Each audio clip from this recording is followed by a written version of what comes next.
All you, Megan. So many Zoom buttons to keep track of. Okay, thank you for that, Scott. We are recording now. Do you want to introduce this and then we'll go to the public hearing? Yeah, we can do that. Okay, so this request proposed ZA Amendment 2103 for the RL boundary at 925 North Avenue. As a refresher for the commission, this item came to you at the request of the Elks Lodge that's located at 925 North Avenue. It's a request to move the RL zoning district boundary to the west and rezone approximately 2.4 acres of their property from RCO to RL. So the amendment that's in your packet includes a number of map changes that reflect that boundary adjustment.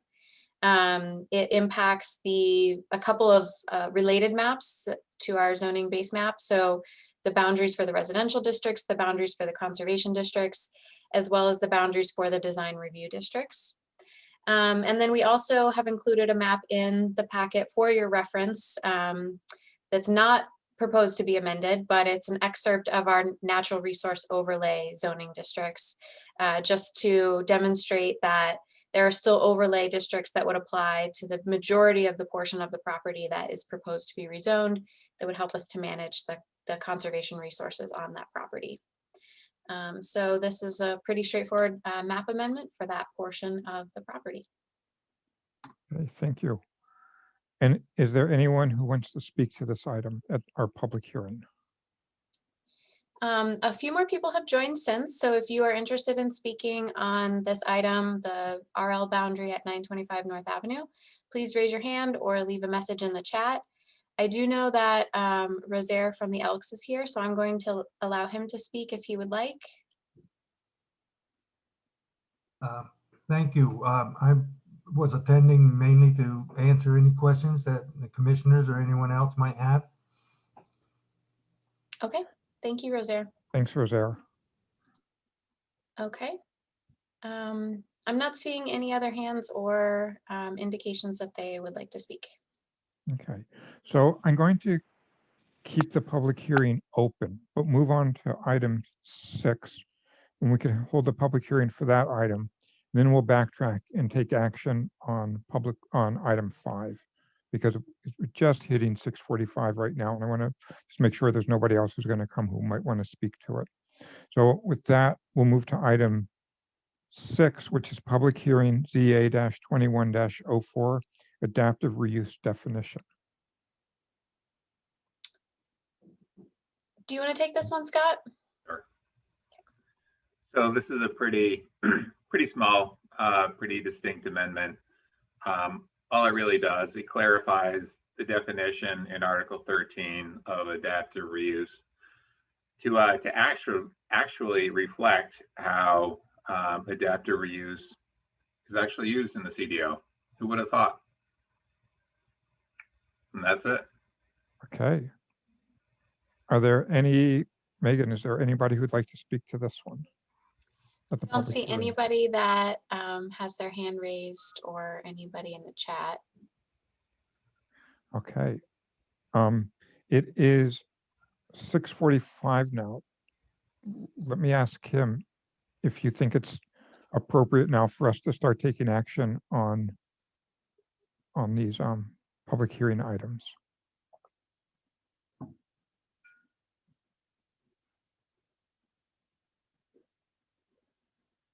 Hi there. Sorry about that. Just had No to get problem. the cursor in the right spot. Yes, I mean, I think it's past 6:45. So if there's no one to speak, then I think you're all set to move forward. Okay, great. So thank you, Kim. You're welcome. So let me move back to item 5. That was our first public portion of the public hearing at 925 North Avenue, the boundary adjustment. Any questions, comments from the commission, or is there a motion? Harris? Yeah, I have a comment before we make a motion, and maybe as part of the motion. Like I said last meeting, I think it's fine to amend the zoning to accommodate the Elks property. I think makes a lot of sense on that part of the property. It is, the rest of the property has for many years, decades, been identified as an important piece of conservation land in Burlington. And I think it would, I don't think it's up to, I know it's not up to the Planning Commission to try to negotiate, further conservation of that area. But I have been in touch with John Bossage of the Parks Foundation, and they, have expressed interest in working with the city to help conserve that piece back there if the Elks Club is interested. I think the way to move forward, a good way to move forward would be to support this change of zoning and attach a comment or a statement or whatever for the city council to say that, this should also be, the conservation of the rest of the property should also be looked at. And you were suggesting that as a communication from the commission that would just accompany this ordinance amendment?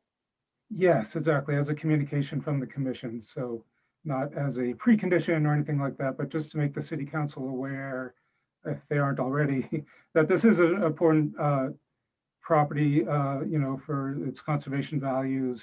And it's also private property. So, if the Elks Lodge is interested in moving forward with conservation, the city would be as well. So Harris, do you want to make a motion along those lines to approve the municipal bylaw amendment report, refer the amendment to city council with a positive recommendation and your added memo language or communication language? Sure. I think you said it well, that the, so I make a motion that the Planning Commission approves the zoning change as mentioned in the agenda packet, along with the communication saying that, this is the remainder of the property has been identified as important conservation land for many years by the city, and that the city council should, consider moving forward with the conservation of that if the Elks Lodge is interested in doing so.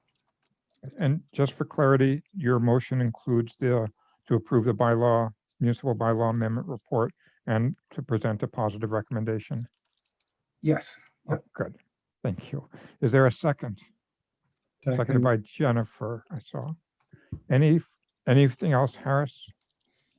No. Any further discussion on this?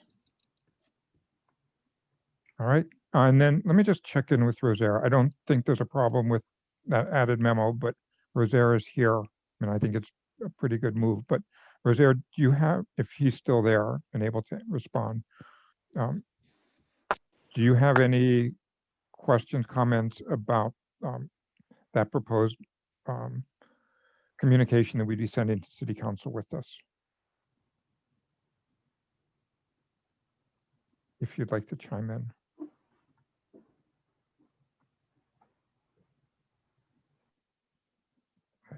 I'm not seeing that, so okay. All right, so with that, then, any further discussion? Oh, Seeing none, I'm sorry. Rosaire just raised his hand. I think he might be trying to unmute. okay,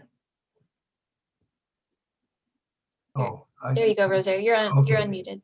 No, I think Commissioner Harris said it very well. The Elks Lodge, when they voted unanimously to have me move forward with this, was with the understanding that we were fully on board to try to get the remaining 13 acres finalized with the city. There's still some details to work out, but we've been working with John and Cindy.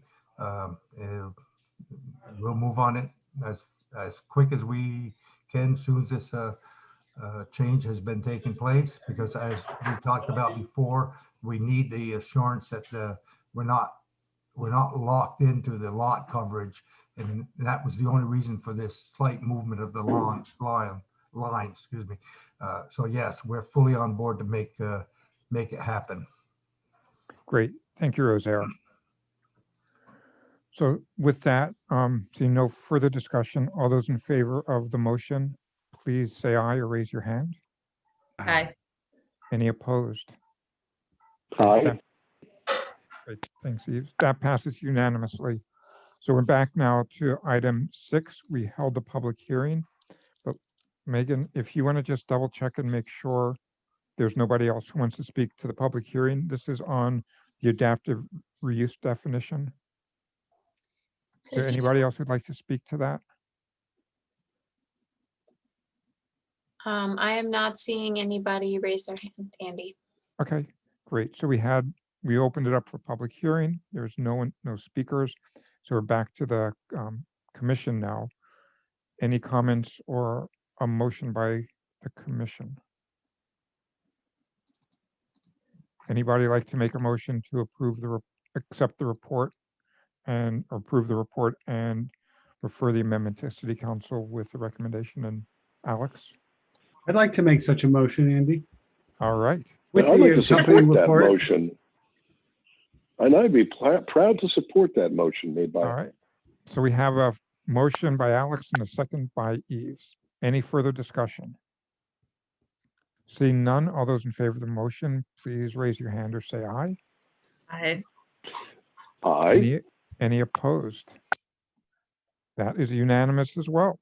Now we are on to item 7, public hearing ZA-21-05 parking garage illumination standard. Who will lead off on this one? I'll Alex, take this one. Alex, do you have a Alex wants question? to. This one is illuminated. It's clear.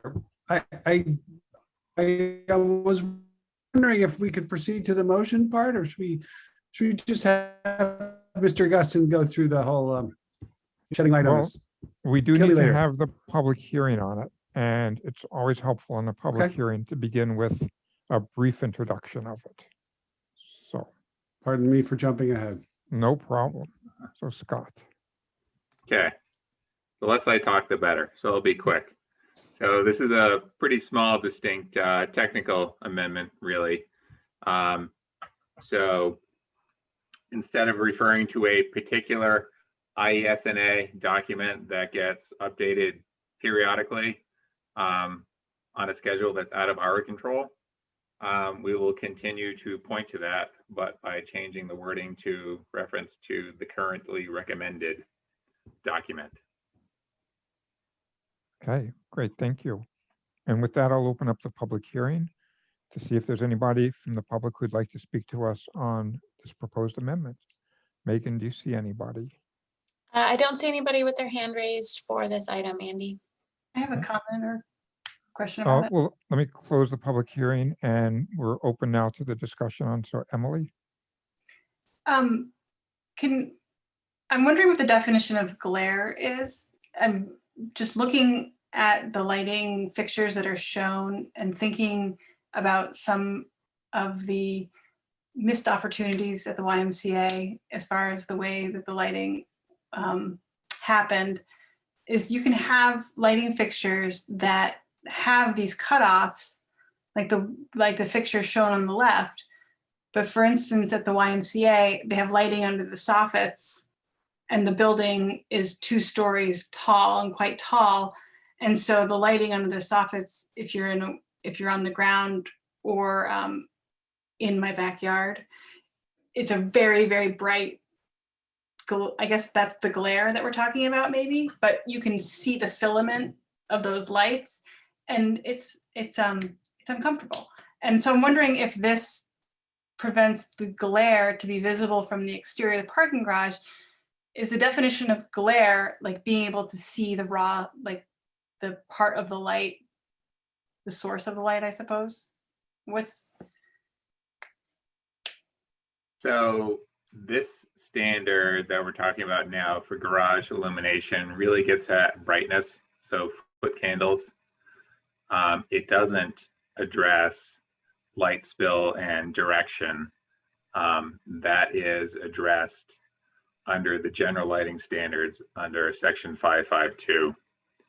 And yeah, you know, you mentioned the why a few times, and I'd like to follow up with you to see if the problem is internal illumination and the building simply lights up like a spaceship, or it's all being driven by external illumination that wasn't installed properly.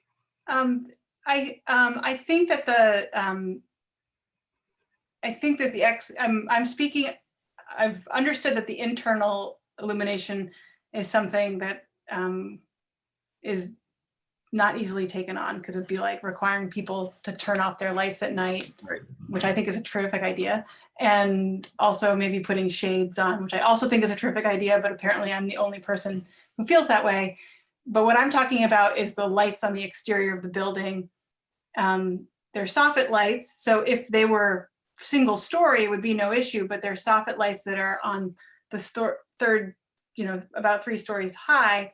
So if you're far away, you see the harshness of the light. So I'm not sure that these standards would catch something like that. Like for instance, if you're in a parking garage and the light that is shown to the left is what is installed, if you're walking on the street, you're still gonna, or if you're at the house next door to this parking garage, you're still, if it's a 3-story garage, when you look over at the garage, you're gonna see the brightness of that light. It doesn't have the shield that it comes with doesn't shield it appropriately. And then furthermore, there's like issues with like the shields don't get installed. We had that issue where they were spec'd out, it went through DRB, but it was a battle to get the shields installed on the parking lights because it's easily forgotten.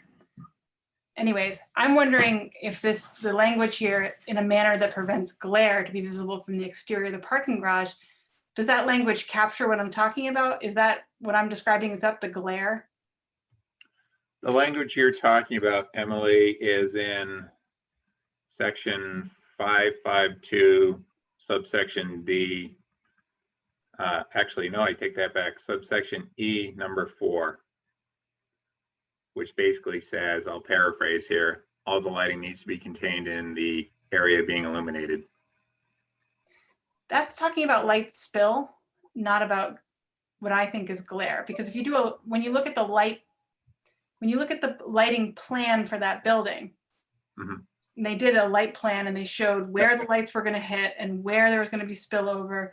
We were really careful to look at that, and with the, you know, with the shields that they spec'd out and the lighting that they put in, the lighting that they said they were going to put in, none of the light was going to leave the property, which I think is the right thing. What it doesn't cover is a raw light bulb, right? That may be spilling out light just onto its property, but when you look at the building, you're seeing, it's like looking at the sun, right? And so in the case of the YMCA, there's like 10 raw light bulbs on the side of the building that you look at. Although the light spills down and only hits the property, so it's not illuminating the neighboring properties. However, when you look at the building, it's like looking at a spotlight. Yeah, I know what you're saying. The fixtures have to be cut off, and if I understand, these are cut off fixtures, and cut off simply means the bulb isn't hanging out exposed, right? It's recessed in a canister or some other shielding.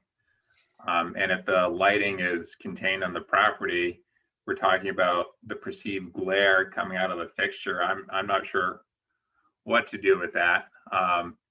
That's not addressed by the garage reference. You know, again, the amendment we're talking about tonight simply gets at referring to ISNA's standards for foot candles, which is a measure of brightness, and uniformity, right? So we avoid hot spots and low spots. That's really all that's getting at.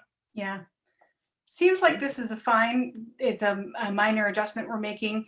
which is an improvement to the lighting standards of garages, and I can totally get behind this and support it. I think that lighting is a really important way to mitigate the effects of development, and development particularly like next, as we're seeing more development and more density of development next to residential neighborhoods or places where people, where maybe you're having a daytime use of one thing and then people who live there are there at night. It's something that's actually, it's just good design standard. I don't think it's not that expensive to design a building well so that the lighting is thoughtful and pleasing to abutting neighbors. It's not like we're asking people to take off a story of the building. You know, we're asking people to shield a raw light bulb so that neighbors can have a better experience with that building. So I'm happy to support this. I would really love to take on the lighting standards and look at it as a whole on the commission. So Emily, and the issues that you raised, you know, they're both questions as to whether or not there is conformance with the ordinance in a particular application of outdoor lighting, or a question of the standards themselves. And as I've mentioned before, these standards are pretty old. As Scott mentioned, that they reference pretty old industry documents. Right. There's some concepts here, but the technology has really advanced quite a bit in the last several years. And as part of our pretty long to-do list of projects that we want to undertake and recognize they're long overdue, revising these lighting standards are one of them. We do have a definition in the ordinance for glare, specific to unshielded light. And I think the situation you refer to really is a function of the height of the light, not the fact that it's unshielded, because as Scott said, it is fully cut off. Yeah. But it's height, and at some point, depending on where you are on the slope relative to the light on a building, you're almost always going to be confronted by this issue. But I think this is a topic that we will want to be thinking about as we look to revise these standards wholesale. That would be great. I think it's like in that case with the soffit lighting, the purpose of that lighting is to light the sidewalk. I think we all, the ordinance calls not to light the side of, we don't light buildings up. And when you have soffit lightings, it's 3 stories up, it lights up the building, it lights up, it's got the glare. So it's just, you know, no offense to the architect that designed the building, but it's just a bad design. If they had the lighting next, like on the first story shining down, it wouldn't have had that issue, and that could be in the ordinance. And furthermore, street lights, even the street lights that we're choosing for Burlington, I'm seeing some of, are like, you know, light bombs that are shooting out light everywhere, as opposed to light that's downward directional. And there's, you know, tons of research about the impact on light, you know, light for bird migratory patterns and nature and everything. So it is a real important issue, and I'd like to take it on. Yeah, the lighting standards for public streets live in a different kind of set of regulatory tools. I know I was involved with the lighting standards for downtown as part of the Great Streets Initiative, and we did have to balance the lighting standards from a public safety perspective with the city's goal to have dark skies compliant lighting fixtures. And so that issue of cut off, full cut off, et cetera, and being able to actually meet the number of foot candles of lighting across streets was a big tension in that process, you know, finding the right fixtures to be able to meet that. And then, you know, like the color of the lighting and all of those issues. But those, you know, those live outside of the zoning code for those standards. Okay. Okay. Well, I'll rest my case and support this. All right, and we move on. do we have any further comment, or is there a motion to approve the report and recommend the ordinance change to city council? Alex? I just wanted to say I agree with you, Emily, about the importance of dark skies in general and lighting standards in particular. such as at the Y building. And I'm sorry for making light of this by jumping ahead. So now that we're at that point, I would like to make a motion to approve this with the accompanying report. And refer to council with the recommendation, positive recommendation. Yes. Correct. Is That. so a motion by Second. Alex and seconded, I think, by Eves, I heard. Any further Indeed. discussion? Thank you, Eves. Any further discussion? Seeing none, all those in favor of the motion, please say aye or raise your hand. Aye. Any opposed? That is unanimous then. Again, thank you. So we'll move on to item 8, which is public hearing ZA-21-06, shoreline property setbacks and buffer. And who's going to take this one? Scott, is this you again? Yeah, I'll do this one. Good. Yep. So this amendment's actually pretty cool, I think. It brings Burlington a little bit further down the line, dealing with water quality and shoreline protection. There's two pieces here. One piece is pretty basic, and it simply establishes an alternative front yard setback. And there have been no changes to that since the last time you saw that. The point is simply so that we don't have instances of averages of neighbors pushing redevelopment or additions closer to the shoreline than existing development. So that's pretty clear cut. The other piece gets to incremental naturalization of the shoreline. And really what that comes down to is it establishes a development threshold, 400 square feet, which is an existing threshold for stormwater stuff. So anything beyond that number, we would be looking to require a no-mow zone along the shoreline of that property of a size, about the size of the new addition or development being proposed. We do have some limits in there, as we talked about last time. In no case can we require more than 80% of the property's shoreline. And that's just to allow continued access by the property. And we established a 50-foot width limitation. Something that we also talked about was providing a little bit more clarity about what a no-mow zone. And I guess technically it's a almost never mowed zone, but that doesn't come off, that doesn't have as nice a ring to it as no-mow zone. And we also refer to the Vermont shoreline BMPs, which are existing best management practices. Rather than trying to recodify those all here, it simply references to the state standards. I would point out that hopefully by the time summer rolls around, Burlington will have its own set of standards. So maybe by the time the council sees that, sees this amendment, that could be referenced in here as well. Good, thank you. So let's go to the public hearing piece of it. Megan, is there anyone who wants to speak at the public hearing on this item? There, excuse me, there is. Sharon Busher, you should be able to unmute yourself. Great. Hey, Sharon. Hi. Yes, hi, good evening. Although I took part in all of these proposed amendments, I did want to speak once again to the shoreline issue. I called earlier today to get educated once again from Scott, who is a great resource and has the patience of Job with me. So I wanted to understand a little bit about the reference to the Vermont Shoreline Protection Act. And when we refer to something, sometimes I don't always, believe it or not, I don't always go to that reference point and read it as carefully as I should.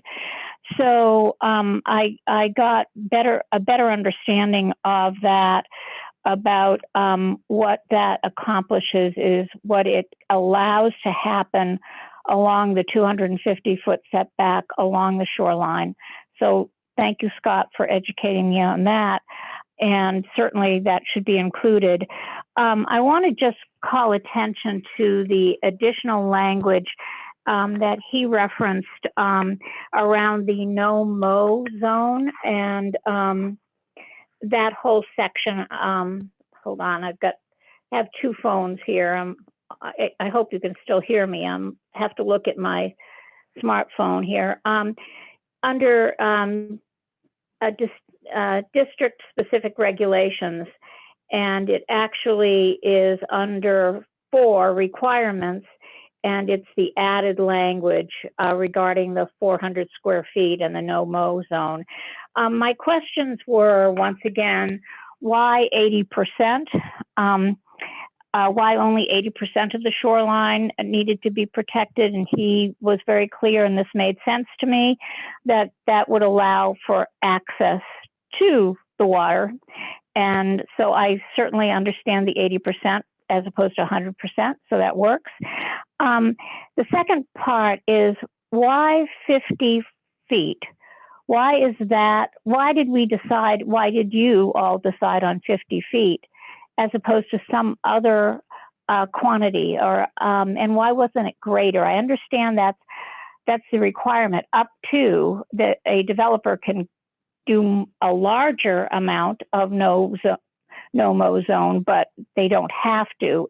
And since it really has to do with the environment and water quality and shoreline protection, I really think that 75 feet would have been a better number to settle on.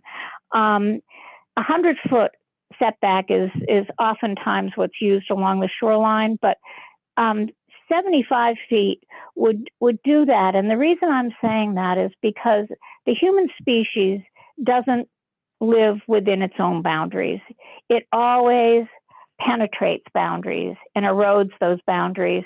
And so I'm really concerned about the 50-foot being really too close to the shoreline and the water's edge for water quality. And I would like the commission to, before you vote, just contemplate or just make sure that you yourselves feel that the 50-foot is, as a maximum that you would impose, is an adequate one. I've spent a lot of time, because this is an area that I care about personally, going to the League of Cities and Towns and listening to other communities and how they protect their rivers and their shorelines. And I feel that because we have the lake, that huge body of water, and a lot of it that is part of us, I would like to see us try to be as cautious as possible regarding encroachment. So thank you. Thank you, Sharon. Is there anyone else who wants to speak to this, Megan? That's the only person that I saw that wanted to speak on this. Okay, let me bring it back to the commission. Comments, discussion. Sharon raises a question about the 50-foot line. Anyone have thoughts or comments on that one? Scott, did you want to just share the thought behind the 50-foot? Yeah, sure. We talked about this last time, and 50 feet is an existing buffer standard for wetlands. As I mentioned last time, the State Shoreland Act doesn't have a singular buffer along lake shores. It's more complicated than that. It really gets at within 100 feet, you can do X, Y, and Z, and within the next 100 feet beyond that, you can do A, B, C. So it's not as clear cut. So we're using an existing pretty common standard natural areas wetland buffer standard. And, again, the idea here is to have an approximately equal trade for naturalization along the shore in exchange for additional or redevelopment, but also understanding that we don't want to end up in a situation where we require that all of the remaining open space on a property be a no-mow zone. So it seemed that between this 80% and 50 feet and the more or less equivalent area, we're really getting at what we're trying to get at, and that is to revegetate and improve conditions along the shoreline. Okay, thanks a lot for that explanation, Scott. Harris? Yeah, I'm really fine with either 50 or 75-foot setback. I think 50 is probably fine. Thank you for fleshing out the definition of what no-mow means. But I think there could be more in there. It says mowed not less than once a year.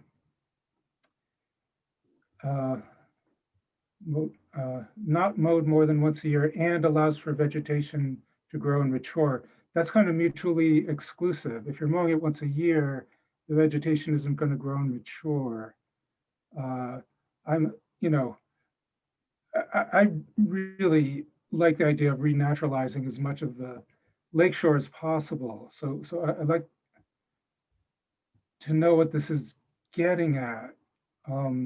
My kind of comments last week were you might not want completely no-mow because, if invasives come in, something like that, you want to have some flexibility.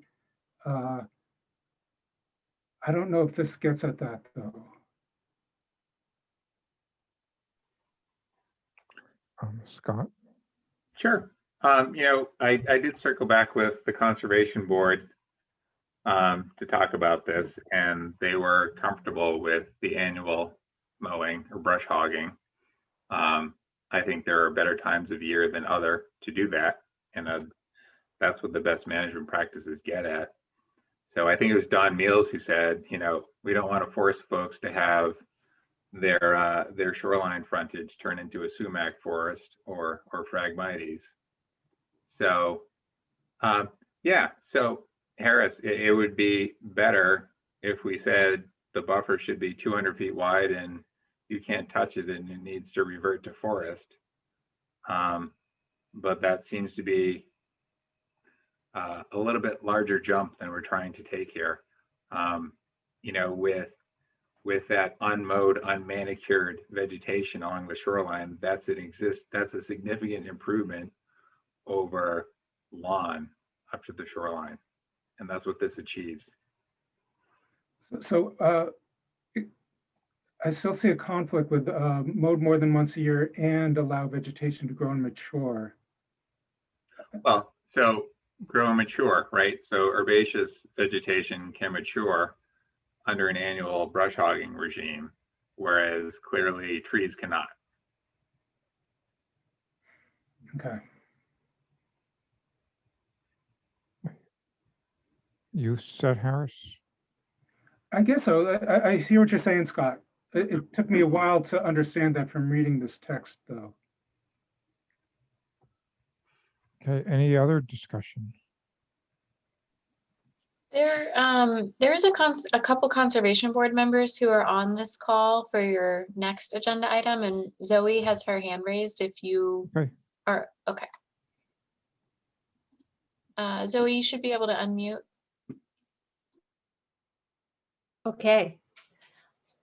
I just thought just to address what Sharon had mentioned about the about the buffer. When we talked with the state, the way that there's a difference between redevelopment and initial development along the waterfront. And so in almost every case in the city, we're talking about redevelopment. This is when somebody's coming forward for redevelopment. So the state feels like what we're doing is really positive because it adds some conditions to redevelopment, that the standards are much more stringent in new development of waterfront, which we almost never deal with in Burlington. So I just thought it's worth kind of making that distinction.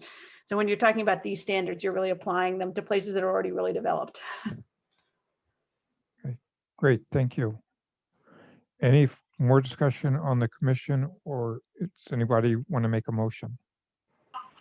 Andy, Eves? Andy, Yes. I just want to make a small point, and I understand what we're trying to accomplish here, but I have to say that the idea of being able to brush hog it and really, make it so you can actually see the lake from your lakefront home is pretty important.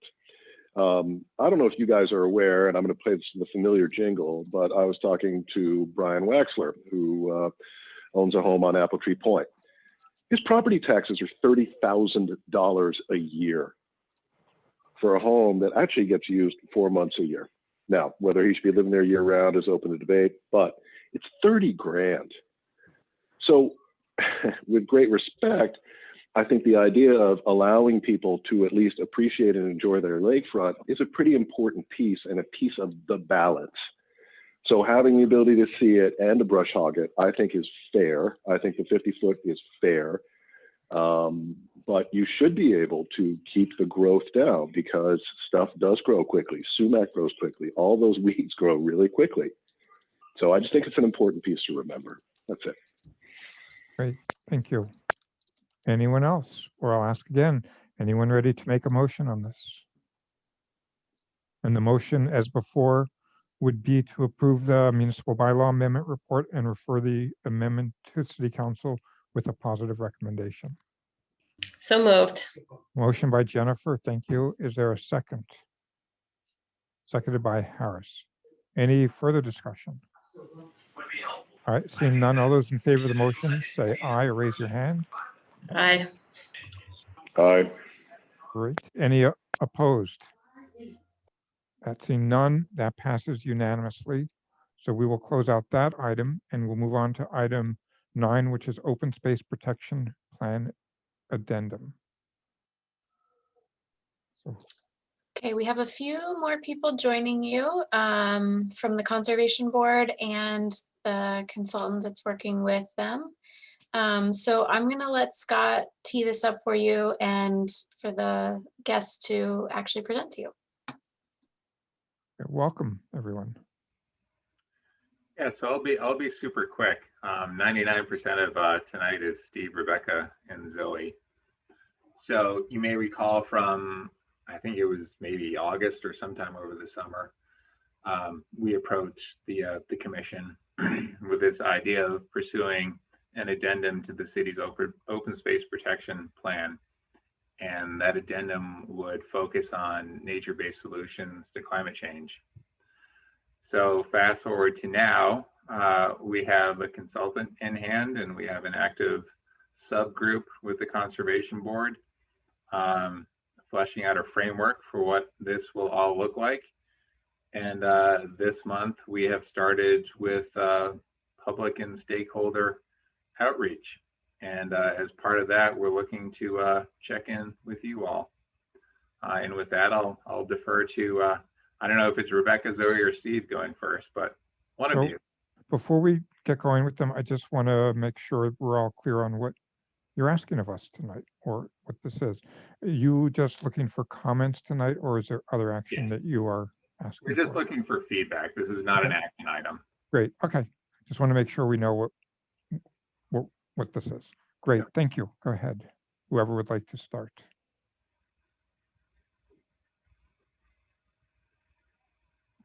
Is that me? Is that my cue? It could be. Okay, great, cool. I was waiting. I was like looking at trying to read the room, but you can't do that anymore. So hi, my name is Rebecca Roman. My pronouns are she, her. I am on the Conservation Board, headed into my second year there. And just a little bit of background again about me. I also work for the Vermont Land Trust. I'm a regional stewardship manager there. So I'm in the conservation world.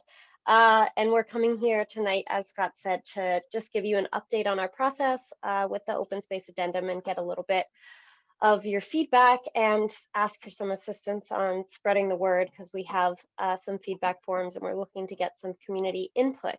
A little bit of quick background just to summarize what we've presented to you before.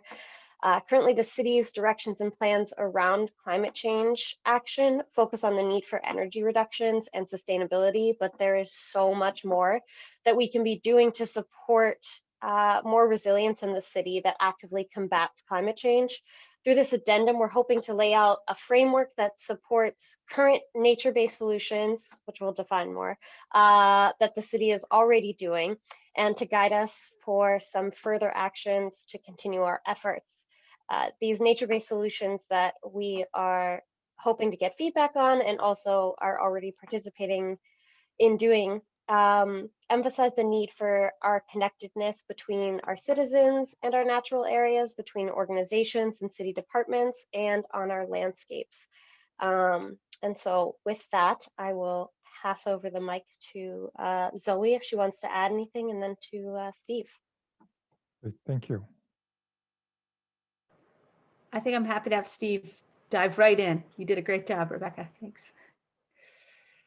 Megan, is it possible for us to screen share? We do have a few slides if you want, or we can go without them. Either way is fine. Do you have the option to screen share, Steve? I see a little green screen share. I can try it. There you go. Yep. Great.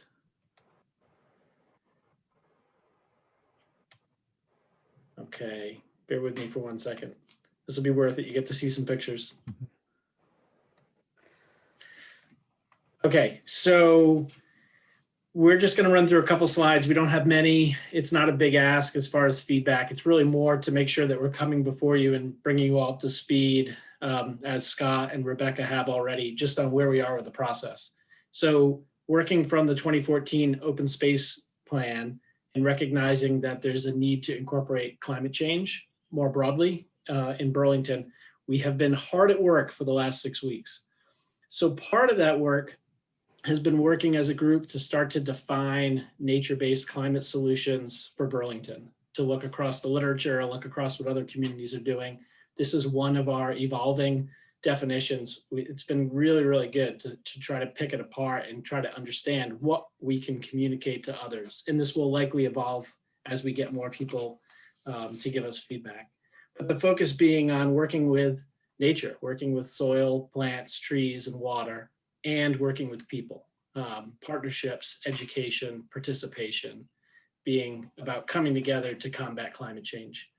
And the 3 pillars that we see across a lot of these efforts outside of Vermont are protection, stewardship, and restoration. And part of the work that we're doing is recognizing what you're already doing under those pillars that's really good, areas for improvement, and then new ideas that come forward. And so one of our challenges is, how do you organize all that? What's the framework for talking about nature-based climate solutions? And so we started by having our colleagues from FB Environmental, they're part of the consulting team. They have been going through all of the available GIS data in the city. They've been helping review past plans and studies. And currently we're pulling together this data and analysis to inform that framework. And it's starting to look a little bit like this. The categories keep morphing a little bit, and they'll probably morph some more. We may lose or gain some over the course of the next couple months, but different types of land cover or land use seem to be aggregating different types of nature-based climate solutions. And within each of these themes, forest and tree canopy, water and wetlands, green infrastructure, we're going to see strategies that are starting to be teased out right now and clear actions. And within the documentation that we're doing with the subcommittee, we're identifying those existing actions or those existing initiatives to the best of our ability, and then new initiatives as well. And one of the reasons that we're here to tell you all this tonight is, as Scott said, we've really gotten into rolling out our outreach, engagement, and education component of this project. So they're kind of parallel tracks. We're busy reading and analyzing and coming up with an approach. And then parallel to that, we're going out and hearing from people and sharing what we have and taking feedback and incorporating it on the fly. So I saw Scott shared the webpage address in the chat, and I have a slide after this for anyone that may be watching this at another time. We have a project feedback form that's on that webpage just to take feedback and questions at any time. We're working on infographics with a local artist. We have draft flyers and advertisements for a big virtual summit event that I'll speak on in a moment. And we've been going out and meeting with groups, including like all of the Park and Rec staff. And we're meeting with Wildways and a bunch of other partners on Thursday. And so each of these opportunities to ask for help, spreading the word about the initiative, and being able to circle back as we have draft ideas and get feedback from folks and have them hopefully take some ownership and inform the final addendum. That's our goal. So the big event will be at the end of March on the 29th in the evening. We're planning a virtual event. It will include a little bit more detailed overview of what nature-based climate solutions are, some examples from other places that we've been sharing with the Conservation Board, and then a really participatory session. Kind of two big questions that we're going to break everyone into breakout groups on Zoom and have them tackle a question about existing nature-based climate solution projects and initiatives that they're aware of in Burlington, and then really have them dream about what's possible and talk about, no matter how big or how small their ideas may be, we want to capture all of that. And there's the website that Scott's helped us put together, and the subcommittee, the open space subcommittee, has been helping populate that, and it'll continue to be a place to go to see the latest and greatest on this initiative. And I think I can stop sharing here. The last thing I think I would say, and I'll hand it back to Rebecca or Zoe, is that knowing that we're going to want to come back to you again towards the end of the process, and we're going to want to check in along the way with staff and with members of the commission, we wanted to make sure we made the appearance today in February. So to start the conversation, and we're open to questions and suggestions on anything you've heard in this short presentation. Great, thank you. Was there any more that any of you would like to say tonight for us?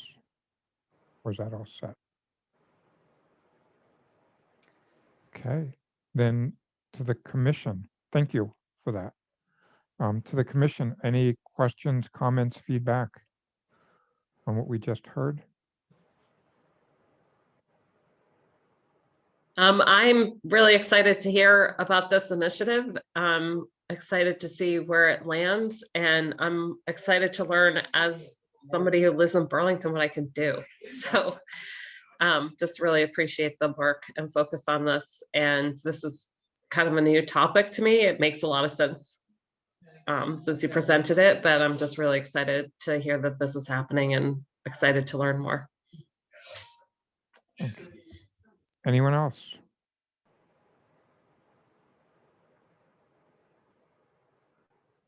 Well, not a talkative group tonight, but thank you so much for your report, for coming to us and sharing.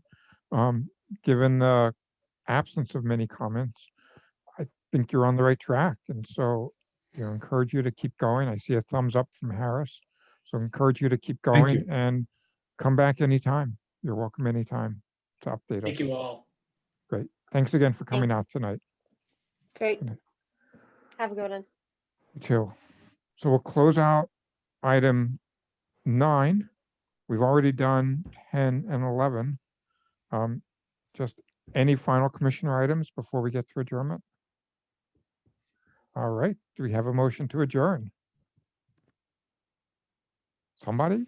Motion to by adjourn. Harris, seconded by Jennifer. Any further discussion? All right. All those in favor of the motion to adjourn, say aye. Aye. Aye. Stand adjourned. Thank you. And Thank see you at our you. next Thank meeting you. on March 9th. Take Bye, care. everyone. Thank Bye. you all.